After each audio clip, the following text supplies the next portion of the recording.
Hello and welcome to a new ভিডিওটি খুবই গুরুত্বপূর্ণ। টের 2014 ওএমআর সংক্রান্ত যে মামলা মহামান্য ডিভিশন বেঞ্চে আজকে লিস্টেড ছিল, সেই মামলায় আজকে আদালতে কি হলো, মাননীয় বিচারপতি কি নির্দেশ দিলেন এবং তার সাথে আদালতে আইনজীবীরা কি বক্তব্য তুলে ধরলো, তো কেস ডিটেল সহকারে পুরো ব্যাপারটা হতে চলেছে এবং আগের যে অর্ডার কপি সেটাও আমরা দেখাবো।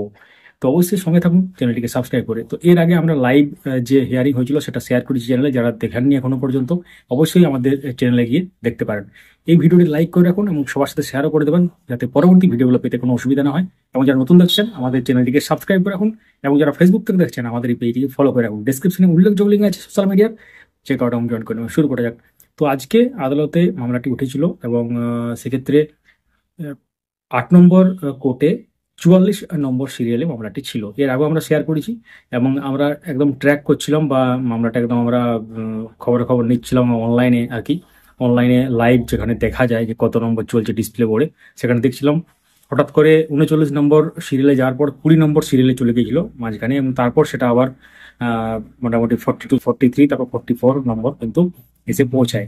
তো যখনই এই মামলাটি মামলাটা হিয়ারিং শুরু হয়, তখন মাননীয় বিচারপতি হরিশ টন্ডন মহাশয় তিনি কিন্তু বলেন যে মামলাটা তো আগস্ট 2024-এ লাস্ট হিয়ারিং হয়েছিল, তাহলে হঠাৎ করে আজকে কেন মেনশন হলো। তখন কেন মেনশন হলো হয় মানে আমাদের কারণ জিজ্ঞাসা করেন এবং সেই কারণ জিজ্ঞাসা করেন এবং তিনি খানিকটা অবাক হয়ে যান ব্যাপারটা নিয়ে। এবং তখন একজন আইনজীবী বলেন যে মামলাটা সিঙ্গেল বেঞ্চে যখন হিয়ারিং হয় তখন সিঙ্গেল বেঞ্চ বলে যে ডিভিশন বেঞ্চে যেহেতু পেন্ডিং আছে তাই আমরা শুনবো না, ডিভিশন বেঞ্চে যেতে। তো এই ব্যাপারটা বলা হয় এবং তিনি তারপর লাস্টে অ্যাডজন বলে একটা কথা বলেন, adjourn for a day something কিছুটা, যারা লাইভ সেশন দেখেছেন তারা বুঝতে পারবেন ভালো করে। তো এখন মামলাটা হয়তো আগামীকালও উঠতে পারে, এক সপ্তাহ পরেও উঠতে পারে। এখন আমরা একদম কেস ডিটেল এই মুহূর্তে দেখতে যেটা পাবো সেটা আমরা আপনাদের সাথে শেয়ার করছি। মোটামুটি কেস ডিটেলে চলে যাবো একদম, এবং তারপর আগের যে অর্ডারে কি লেখা ছিল বা আজকে যদি অর্ডার কপি এসে গেছে সেটাও আমরা আপনাদের সাথে শেয়ার করছি এই ভিডিওর মাধ্যমে। তো আমরা সরাসরি চলে এলাম কেস ডিটেল দেখার জন্য। দেখতে পাচ্ছেন মহামান্য হাইকোর্টের অফিসিয়াল সাইট এবং সেখানে দেখতে পাচ্ছেন কেস নাম্বার 1531/2024 এবং যেটা হিয়ারিং ডেটটা এখনও শো করছে 17 ফেব্রুয়ারি, অর্থাৎ আজকের ডেট। পরবর্তী ডেট এখনও পর্যন্ত এখানে মেনশন করা হয়নি বা আপলোড হয়নি বা আপডেট হয়নি অ্যাকচুয়ালি। তো দেখতে পাচ্ছেন honourable justice Harish Tandon, honourable justice Parthasarathi Chatterjee, division bench, এবং সেক্ষেত্রে যে ব্যাপারগুলো আছে বাকি ডিটেলসগুলো এখানে দেখতে পাচ্ছেন। তো আমরা একটু নিচের দিকে চলে যাই, কবে মানে কোন কোন ডেটে মামলাগুলো উঠেছিল সেগুলো এখানে দেখা যাচ্ছে। এবং অর্ডার কপি এখনও পর্যন্ত আপলোড হয়নি। দেখতে পাচ্ছেন 30/8/2024, অর্থাৎ আগস্ট মাসের 30 তারিখ কিন্তু লাস্ট এখানে উঠেছিল এবং আজকে অর্ডার কপি এখন আপলোড হয়নি। আপলোড হয়ে আমরা আমাদের টেলিগ্রাম চ্যানেল দিয়ে দেবো, আপডেট মাস্টার 4 লিখে সার্চ করুন পেয়ে যাবেন। তো আমরা আগের অর্ডার কপিটা একটু জাস্ট ওপেন করলাম, যদিও এটা আমরা আগেও শেয়ার করেছি আপনাদের উদ্দেশ্যে। এখানে কি লেখা আছে একটু ভালো করে দেখলে বুঝতে পারবেন এক্ষেত্রে কী উঠেছিল ব্যাপারটা। এবং সেক্ষেত্রে এখানে হার্ড ডিস্ক উদ্ধার হয়েছে এবং সেই হার্ড ডিস্ক উদ্ধার হয়েছে এবং সেই ডেটাগুলোকে রাখার জন্য বা ফরেন্সিক ইনভেস্টিগেশনের জন্য 4 TB যুক্ত হার্ড ডিস্ক, 20টি হার্ড ডিস্ক দরকার।